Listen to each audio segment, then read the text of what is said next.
السلام علیکم ورحمۃ اللہ وبرکاتہ۔ آپ کا استقبال ہے غوث شیخ ٹی وی یوٹیوب چینل میں۔ آپ حضرات کی خدمت میں ایک درخواست ہے کہ جو لوگ ابھی تک ہمارے اس چینل کو سبسکرائب نہیں کیے تو اسلامی معلومات، اصلاحی بیانات اور دینی مسائل کے جاننے کے لیے سب سے پہلے ہمارے اس چینل کو سبسکرائب کریں اور ثواب کی نیت سے دوسروں کو شیئر کریں اور ہماری ہمت افزائی کے لیے لائک اور کامنٹ ضرور کریں۔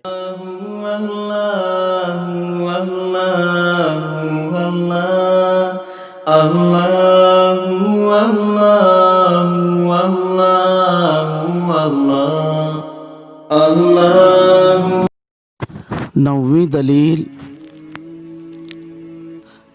حضرت ابو ہریرہ رضی اللہ تعالی عنہ کی حدیث ہے جو موطا امام مالک، نسائی، ترمذی شریف اور ابن ماجہ میں مذکور ہے۔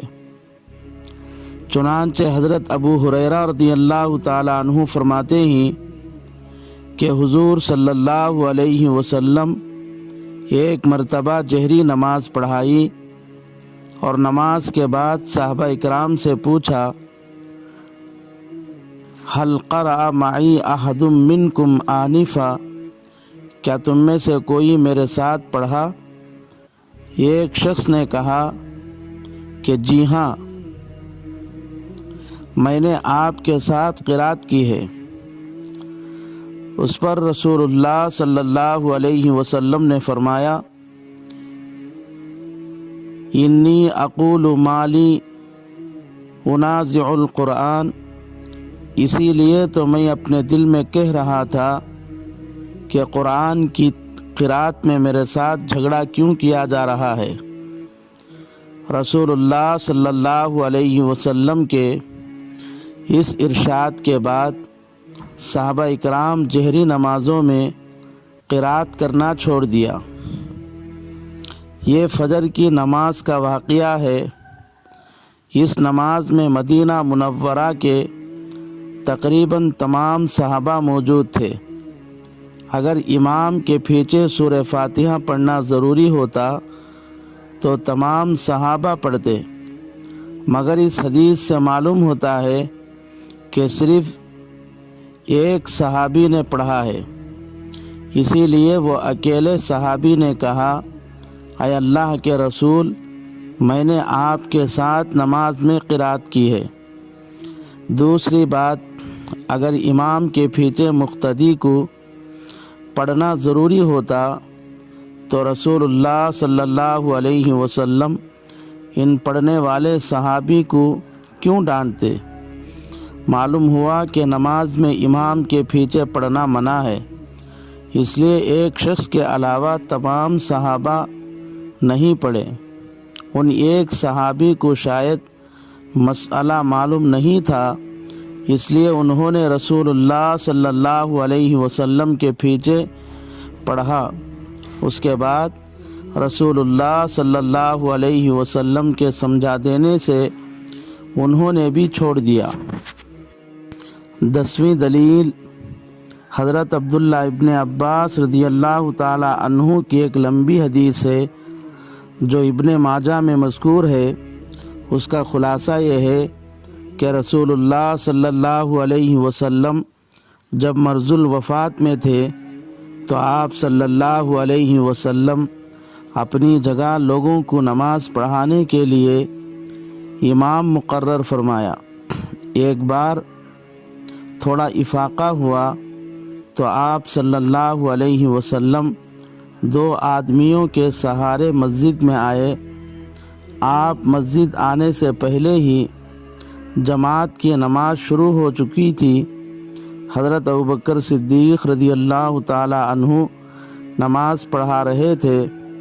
رسول اللہ صلی اللہ علیہ وسلم حضرت ابوبکر صدیق رضی اللہ تعالی عنہ کے پہلو میں آ پہنچے تو حضرت ابوبکر صدیق رضی اللہ تعالی عنہ رسول اللہ صلی اللہ علیہ وسلم کو آتے ہوئے دیکھ کر پچھلی صف میں آ گئے اور رسول اللہ صلی اللہ علیہ وسلم ان کی جگہ مصلی پر تشریف لائے اور بیٹھ کر نماز پڑھانا شروع کیا۔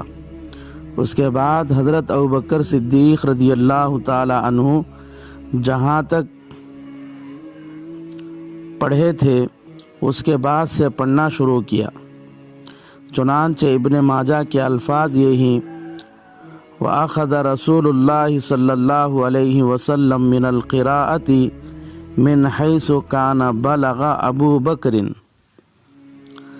سنن کبریٰ بیہقی کے الفاظ ہیں: استفتح النبی صلی اللہ علیہ وسلم من حیث انتہا ابو بکر من القرآن۔ طحاوی کے الفاظ یہ ہیں: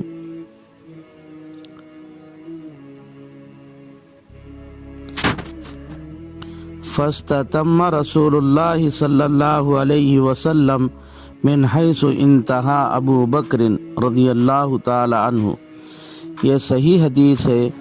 اس سے معلوم ہوتا ہے کہ حضور صلی اللہ علیہ وسلم مسجد پہنچنے تک حضرت ابوبکر صدیق رضی اللہ تعالی عنہ نے سورہ فاتحہ مکمل پڑھ چکے تھے یا اس کا اکثر حصہ پڑھ چکے تھے، اور حضور صلی اللہ علیہ وسلم سورہ فاتحہ کو دوبارہ شروع سے نہیں پڑھا، بلکہ حضرت ابوبکر صدیق رضی اللہ تعالی عنہ جہاں تک پڑھے تھے وہاں سے آگے پڑھا ہے، کیونکہ رسول اللہ صلی اللہ علیہ وسلم مسجد جانے سے پہلے ہی نماز شروع ہو چکی تھی، اور رسول اللہ صلی اللہ علیہ وسلم بیمار بھی تھے، تو دو آدمیوں کے سہارے مسجد پہنچے تو یقیناً حضرت ابوبکر رضی اللہ تعالی عنہ یا تو سورہ فاتحہ مکمل پڑھ چکے تھے یا سورہ فاتحہ کا اکثر حصہ پڑھ چکے تھے۔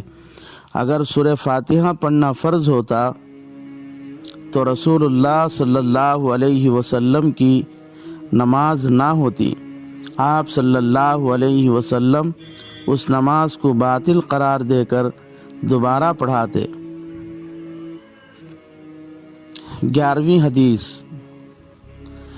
دارقطنی میں حضرت ابو ہریرہ رضی اللہ تعالی عنہ سے مروی ہے: ان رسول اللہ صلی اللہ علیہ وسلم قال: من ادرک رکعۃ من الصلاة فقد ادرکها قبل ان یقیم الامام صلبہ۔ رسول اللہ صلی اللہ علیہ وسلم نے فرمایا: جس نے امام کو پیٹھ سیدھی کرنے یعنی رکوع سے اٹھنے سے پہلے رکوع ہی میں پا لیا تو اس نے رکعت پا لی۔ یہ بھی صحیح حدیث ہے۔ اس سے بھی معلوم ہوتا ہے کہ جو آدمی امام کے ساتھ قیام میں شریک نہیں تھا بلکہ امام جب رکوع میں گیا تو اس وقت آ کر تکبیر کہہ کر نماز شروع کیا اور سیدھے رکوع میں چلا گیا تو اس کی وہ رکعت صحیح ہو گئی، حالانکہ وہ امام قرات کرتے وقت نماز میں ہی نہیں تھا، تو وہ سورہ فاتحہ بھی نہیں پڑھا ہے، پھر بھی اس کی وہ رکعت صحیح ہو جاتی ہے۔ معلوم ہوا کہ امام کے پیچھے سورہ فاتحہ پڑھنا فرض نہیں ہے، ورنہ اس کی وہ رکعت صحیح نہ ہوتی۔ مولا یا مولا، مولا یا مولا، مولا یا مولا، مولا یا مولا، مولا یا مولا، مولا